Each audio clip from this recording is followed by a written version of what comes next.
السلام عليكم ورحمة الله. النهاردة بإذن الله معاكم أنا الدكتور محمود، دراسة ماجستير في الأمراض الجلدية. النهاردة حابب أتكلم على كذا نقطة كده مهمة جدا جدا. يعني في بعض الشكاوي وموجودة بنسبة كبيرة خالص، وهي شكوى تساقط الشعر. في ناس كتير بتيجي تتكلم: يا دكتور أنا عندي تساقط، والتساقط ده إن شعرك بيسقط بطوله، يعني الشعرية كلها بتقع وهي بتستخدم المشط كده، تلاقي الشعر كله سقط منها. طبعا هو المفروض في تحاليل مهمه جدا جدا لازم نعملها، زي صوره دم مهم قوي لازم نطمن.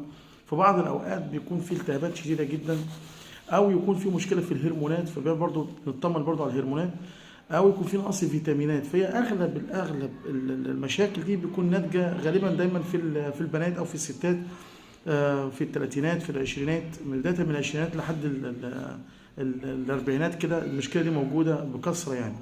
تمام. فالغالبيه نتيجه نقص فيتامين، يعني الغالبيه المشكله الاساسيه نقص فيتامينات.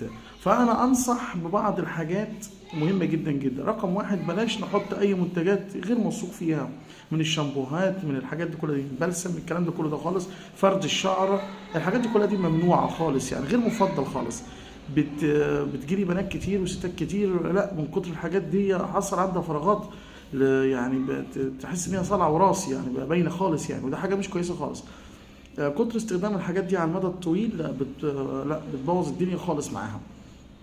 فانا انصح بكبسولات كفيتامينات، زي مثلا الهير تونيك كبسولات او الفيروجلوبين كبسولات، مهمه جدا جدا.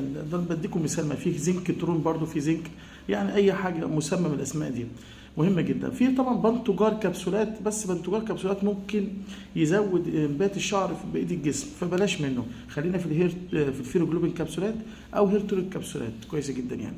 طبعا انا عارف ان الاسعار زادت شويه بالنسبه لمنتجات الادويه، بس باذن رب العالمين يعني يكون نتيجته كويسه.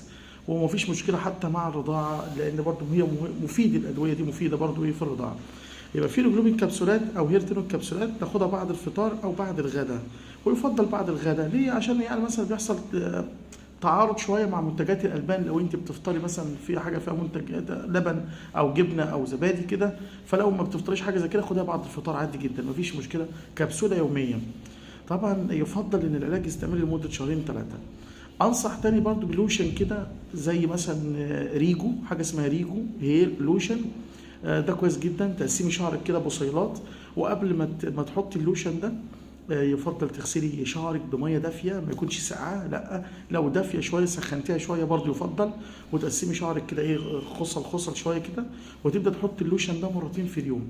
هتلاقي برضو باذن رب العالمين مع الكبسولات برضه التساقط ده قل. او تيرمينال سبراي رش كده مرتين في اليوم، 6 بخات ولا حاجه، هتلاقي الدنيا برضه كويسه وتستخدميها. تمام. دي النقطه الاولانيه مهمه جدا جدا عندي ونستخدمها.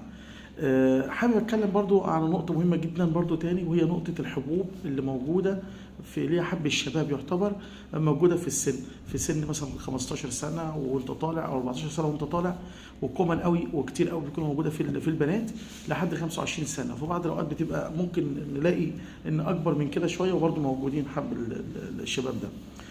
طبعا يفضل ان الحاله دي طبعا يعني الدكتور يفحصها، يبص عليها، هل هي الحاله بسيطه، هل متوسطه، هل خطيره، بتتقيم بالنقط دي. هل في رؤوس سوداء بس موجوده، هل حصل التهابات، هل فيها زي دمامل كده فيها صديد.